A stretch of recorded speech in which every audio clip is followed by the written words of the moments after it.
Hello viewers, welcome to our A N education unit.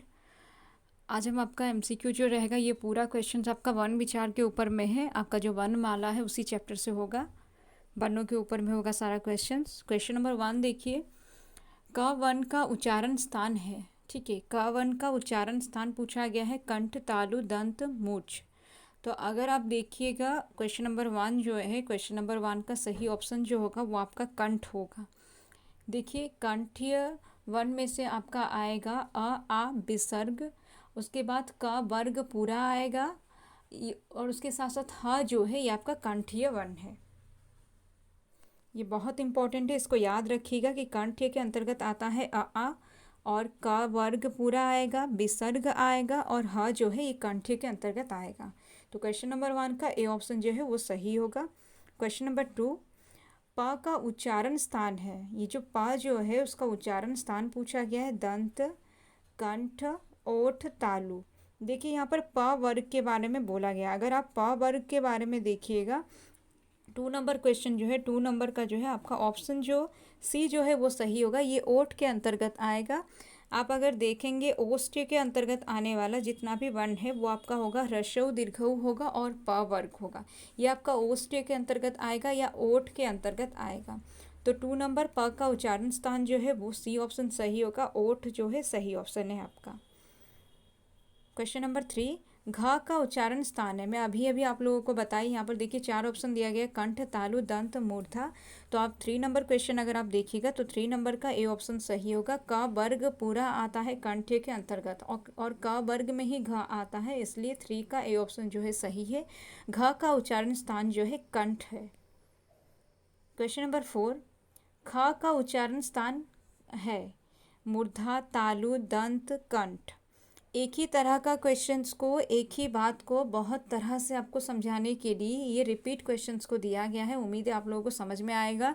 अगर आप एक चीज़ को, एक रूल को अगर सही से समझे होंगे उसी से आप बहुत सारा आंसर्स बना सकते हैं। यहाँ पर देखिए दिया है ख का उच्चारण स्थान मूर्धा, तालु, दंत, कंठ। अब मैं इतने बार बोल चुकी हूँ तो 4 नंबर क्वेश्चन जो है इसका आंसर आप लोग बताइएगा मुझे। क्वेश्चन नंबर 5, भाषा किसकी अभिव्यक्ति का माध्यम है लेखों की कहानी की, विचारों की रचना की।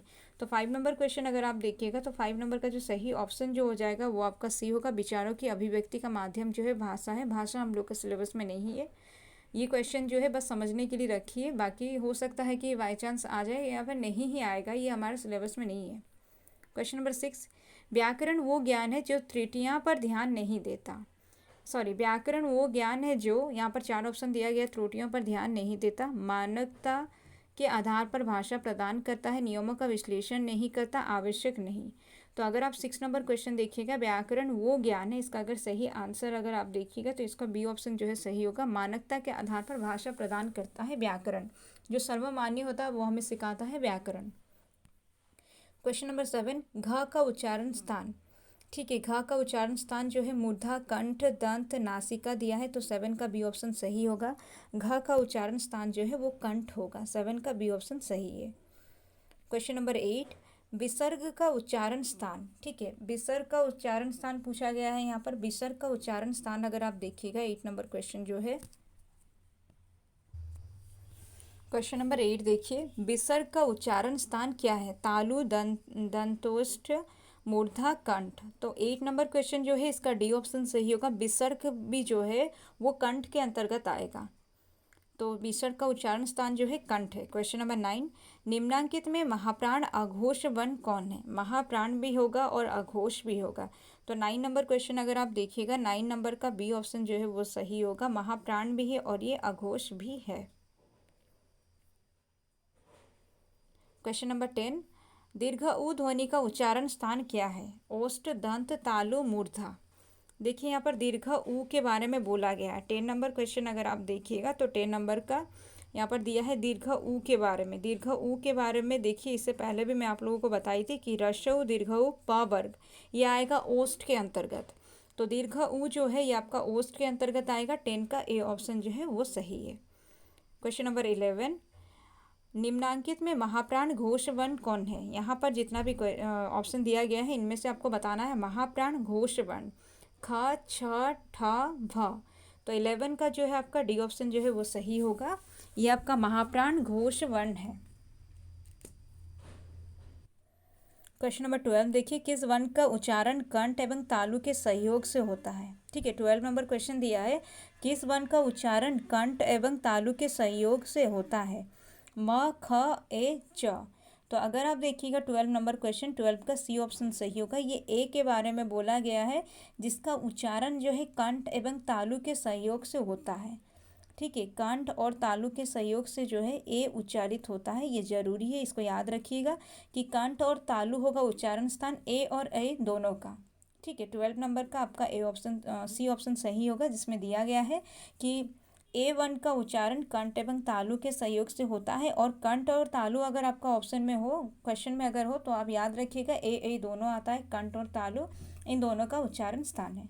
क्वेश्चन नंबर 13, किस वर्ण का उच्चारण, या 13 नंबर क्वेश्चन देखिए, किस वर्ण का उच्चारण कंठ और ओष्ठ के सहयोग से होता है। कंठ और ओष्ठ के सहयोग से किसका उच्चारण होता है, यहाँ पर पूछा गया है। तो 13 नंबर क्वेश्चन देखिए, ओ, फ, घ, ए। तो 13 का आपका ए तो होगा नहीं, घ भी नहीं होगा। अब बचा कौन, हाँ, फ और ओ। अगर आप 13 नंबर क्वेश्चन अगर आप देखिएगा, 13 का जो है ए ऑप्शन सही होगा। यहाँ पर क्वेश्चन है आपका, किस वर्ण का उच्चारण कंठ और ओष्ठ दोनों से होता है। आप अगर देखिएगा कंठ और ओष्ठ, तो ओ दोनों होता है कंठ और ओष्ठ से, और कंठ और तालु से होता है ए।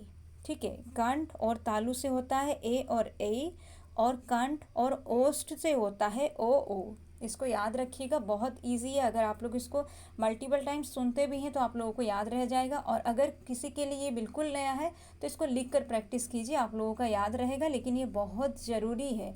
आप कहीं पर इंटरव्यू में भी अगर जाते हैं तो आपसे इस तरह का क्वेश्चन किया जाता है, तो इसको अच्छे से एकदम समझ के याद रख लीजिए। क्वेश्चन नंबर 14, क्वेश्चन नंबर 13 जो दिया था, किस वर्ण का उच्चारण कंठ और ओष्ठ से होता है, तो ये आपका हो जाएगा ओ, यानी कि ए ऑप्शन सही है। ओ दोनों होता है कंठ और ओष्ठ से। क्वेश्चन नंबर 14, अनुस्वार का उच्चारण स्थान क्या है। तालु, नासिका, मूर्धा, कंठ। देखिए, हमारा जो है बैच भी चल रहा है। अगर आप में से कोई भी अगर ज्वाइन करना चाहते हैं तो आप लोग ज्वाइन कर सकते हैं। वहाँ पर हमारा टारगेट होता है 50 MCQ पर डे दिया जाता है, जो आपका गाइड से नहीं है वो हम लोग बना कर देते हैं आपको 50 MCQ। और उसके साथ साथ वन लाइनर फॉर्म में भी एक चैप्टर होता है। तो अगर आप में से कोई भी इंटरेस्टेड है ज्वाइन कर सकते हैं। आपका संडे को टेस्ट भी रहता है। अगर आप में से कोई भी इंटरेस्टेड है ज्वाइन कर सकते हैं। और अगर किसी का ऐसा कुछ प्रॉब्लम है पैसे से रिलेटेड, तो आप लोग मुझे पर्सनली मैसेज करके बता भी सकते हैं। आपको डिटेल्स जो है कमेंट में मिल जाएगा। 40 नंबर क्वेश्चन देखिए, अनुस्वार का उच्चारण स्थान क्या है। तालु, नासिका, मूर्धा, कंठ। तो अगर आप देखिएगा 40 नंबर क्वेश्चन, तो 40 नंबर का जो होगा आपका नासिका जो है ये अनुस्वार का उच्चारण स्थान है। तो 14 का बी ऑप्शन जो है वो सही है। क्वेश्चन नंबर 15, जिस स्वर के उच्चारण में एक मात्रा लगे उसे किस स्वर के नाम से जाना जाता है। दीर्घ स्वर, अक्षर, व्यंजन, ह्रस्व स्वर। देखिए, जिसमें एक मात्रा लगता है। क्वेश्चन नंबर 15 अगर देखिएगा, 15 में पूछा गया है जिसमें एक मात्रा लगता है। तो जिसमें एक मात्रा लगता है मतलब इसका सही ऑप्शन जो है वो आपका हो जाएगा डी ऑप्शन, यानी कि ह्रस्व स्वर। दुगुना समय लगता है दीर्घ स्वर, तिगुना समय लगता है प्लुत स्वर में। क्वेश्चन नंबर 16, आपका जो 50 नंबर क्वेश्चन था इसका डी ऑप्शन सही होगा। क्वेश्चन नंबर 16, जिस स्वर के उच्चारण में दो मात्रा लगे उसे किस स्वर के नाम से जाना जाता है। दीर्घ, अक्षर, व्यंजन, ह्रस्व स्वर। तो इसका सही ऑप्शन जो है ए ऑप्शन सही होगा। दीर्घ स्वर के अंतर्गत वो आएगा जिस स्वर के उच्चारण में दो मात्रा लगे उसे हम दीर्घ स्वर के अंतर्गत रखते हैं।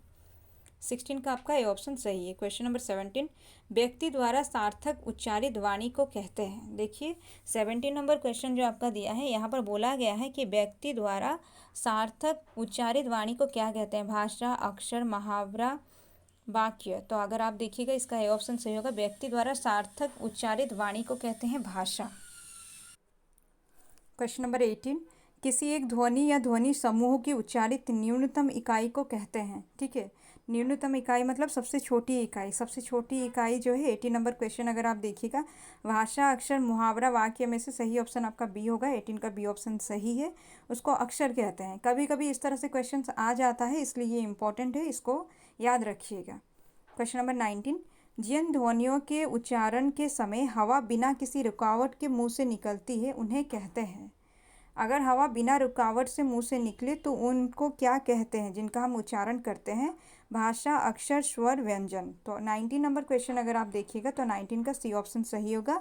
हवा अगर बिना रुकावट के किसी भी वर्ण का उच्चारण में, अगर हवा बिना रुकावट के मुख से बाहर आए किसी भी ध्वनि का उच्चारण में, तो वो आपका हो जाएगा स्वर होगा। 19 का सी ऑप्शन जो है सही है। क्वेश्चन नंबर 20, जिस वर्ण के उच्चारण में स्वर की सहायता लेनी पड़ती है उसे कहते हैं। जिस भी वर्ण के मतलब जो जिन वर्णों का उच्चारण करते हुए हम स्वर की सहायता लेते हैं उन्हें हम क्या कहते हैं? ये बहुत इजी क्वेश्चन है, इसका आंसर भी आप लोग मुझे बताइएगा कि 20 नंबर क्वेश्चन का आंसर क्या होगा। यह दिया है कि जिसका हम उच्चारण करते हैं और उच्चारण करते समय हम क्या करते हैं? स्वरों की सहायता लेते हैं, उसको क्या कहते हैं? तो ये आंसर आप लोग दीजिएगा। क्वेश्चन नंबर 21, जिन वर्णों के उच्चारण में जीभ, तालु, दांत तथा ओठ आपस में हल्का स्पर्श करते हैं उसे कहते हैं। 21 नंबर क्वेश्चन में बोला गया है कि आपका यहाँ पर दिया है, जिन वर्णों के उच्चारण में जीभ, तालु, दांत तथा ओठ आपस में हल्का स्पर्श करते हैं। ये बहुत इंपॉर्टेंट है, इसको याद रखिएगा। जब हल्का स्पर्श करते हैं आता है तो वो आपका अंतस्थ व्यंजन होता है। ठीक है, 21 का ए ऑप्शन जो है सही है। क्वेश्चन नंबर 22, किसी शब्द के उच्चारण में किसी अक्षर पर जो बल दिया जाता है वो कहलाता है अंतस्थ व्यंजन, अक्षर, स्वर, वलाघात। देखिए यहाँ बोला गया है कि किसी शब्द के उच्चारण में किसी अक्षर पर जो बल दिया जाता है वो क्या कहलाता है। ठीक है, वो जो बल देते हैं उसको क्या कहते हैं? तो 22 नंबर का क्वेश्चन जो है इसका सही ऑप्शन जो होगा वो आपका डी होगा, उसको बलाघात बोला जाता है। किसी भी शब्द के उच्चारण में किसी अक्षर पर जब हम बल देते हैं तो उसको बलाघात बोला जाता है। क्वेश्चन नंबर 23, जिस वर्ण के उच्चारण में थोड़ा श्रम लगाना पड़ता है और जिससे हाकार की ध्वनि नहीं निकलती है उसे क्या कहते हैं? 23 नंबर क्वेश्चन अगर आप देखिएगा तो 23 नंबर क्वेश्चन में यहाँ पर होगा ऑप्शन जो दिया गया है 4, अल्पप्राण, अक्षर, स्वर, वलाघात। तो इसमें अगर आपको आगे में कोई भी दिक्कत हो रहा है तो इतना याद रखिए, इतना समझिए कि जिन वर्ण के उच्चारण में थोड़ा श्रम लगाना पड़ता है। ठीक है, थोड़ा श्रम मतलब कम श्रम लगाना पड़ता है, यानी कि अल्प श्रम लगाना पड़ता है, तो वहाँ पर क्या होगा? ये अल्प प्राण होगा इसका आंसर, कि जिन वर्ण के उच्चारण में थोड़ा श्रम लगाना पड़ता है उन्हें हम अल्प प्राण कहते हैं। क्वेश्चन नंबर 24, प्रत्येक व्यंजन का पहला, तीसरा तथा पांचवा वर्ण को क्या कहते हैं? अल्प प्राण, अक्षर, स्वर, वलाघात। 24 नंबर क्वेश्चन अगर आप देखिएगा, पहला, तीसरा और पांचवा जो होता है वो आपका आएगा अल्प प्राण के अंतर्गत। 24 का ए ऑप्शन जो है सही है। पहला, तीसरा और पांचवा वर्ण जो होता है हर व्यंजन वर्ग का वो अल्प प्राण होता है, बाकी का सारा जो है वो होगा आपका महाप्राण। अल्प प्राण, महाप्राण में अगर आपको कोई भी कन्फ्यूज़न है तो आप एक को याद रखिए, आपको अगर दोनों याद रखने में दिक्कत है आप याद रखिए इसको। अल्प प्राण हम बोलेंगे प्रत्येक व्यंजन वर्ग का पहला, तीसरा, पांचवा वर्ण को, बाकी जो रिमेनिंग रहा वो आपका महाप्राण में आएगा। बाकी जो बचा पहला, तीसरा और पांचवा अगर ले लिए तो दूसरा और चौथा बचा जो आपका महाप्राण के अंतर्गत आएगा। एक को भी अगर याद रखते हैं दूसरा आप कर पाइएगा। क्वेश्चन नंबर 25, जिन व्यंजनों के उच्चारण में अधिक परिश्रम लगता है तथा जिससे हकार की ध्वनि निकलती है उसे क्या कहते हैं? देखिए, जिनमें अधिक परिश्रम लगता है, यहाँ पर 4 ऑप्शन है, अल्पप्राण, अक्षर, महाप्राण, वलाघात। तो आपका 25 नंबर क्वेश्चन अगर आप देखिएगा इसका सही ऑप्शन जो होगा वो आपका महाप्राण होगा, मतलब जिसका उच्चारण में परिश्रम अधिक लगे और हकार की ध्वनि अगर निकलती है तो वो आपका महाप्राण के अंतर्गत जाएगा। क्वेश्चन नंबर 26, प्रत्येक व्यंजन का दूसरा और चौथा वर्ण को क्या कहते हैं? वहाँ अल्प प्राण के बारे में बताया गया था कि पहला, तीसरा और पांचवा। यहाँ भी पूछा है प्रत्येक व्यंजन का दूसरा और चौथा वर्ण को क्या कहते हैं। ये 26 नंबर क्वेश्चन जो है इसका सही ऑप्शन अगर आप देखिएगा यह महाप्राण के अंतर्गत आएगा। 26 का सी ऑप्शन जो है सही है। क्वेश्चन नंबर 27, जब एक ध्वनि दो व्यंजन से मिल जाए तो उसे कहते हैं? एक ध्वनि दो व्यंजन से मिले, संयुक्त ध्वनि, अक्षर, महाप्राण, वलाघात। 27 नंबर क्वेश्चन अगर आप देखिएगा तो 27 का ए ऑप्शन सही होगा, संयुक्त ध्वनि उसको बोला जाता है। जब एक ध्वनि दो व्यंजनों से मिल जाए तो उसे कहते हैं संयुक्त ध्वनि। ठीक है, 27 का ए ऑप्शन सही होगा, जब एक ध्वनि दो व्यंजनों से मिल जाए तो उसे कहते हैं संयुक्त ध्वनि। क्वेश्चन नंबर 28, निम्नांकित में संयुक्त ध्वनि कौन है? त्र, छ, ठ, भ। तो ये है संयुक्त ध्वनि, जो ए ऑप्शन आपका होगा 28 नंबर क्वेश्चन का जो ए ऑप्शन है, ये आपका संयुक्त ध्वनि है ता। ठीक है, ता में र मिलने पर त्र बना है।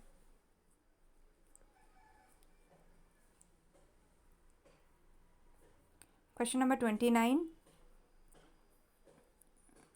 किसी शब्द के उच्चारण में जो विराम आता है उसे कहते हैं अल्पप्राण, संगम, महाप्राण, बलाघात। किसी शब्द के उच्चारण में जो विराम आता है, तो 29 नंबर क्वेश्चन अगर आप देखिएगा, 29 का बी ऑप्शन को सही बोला गया है। उसको संगम कहते हैं कि किसी शब्द के उच्चारण में जो विराम आता है उसे हम संगम कहते हैं। ठीक है, किसी शब्द के उच्चारण में जो विराम आता है।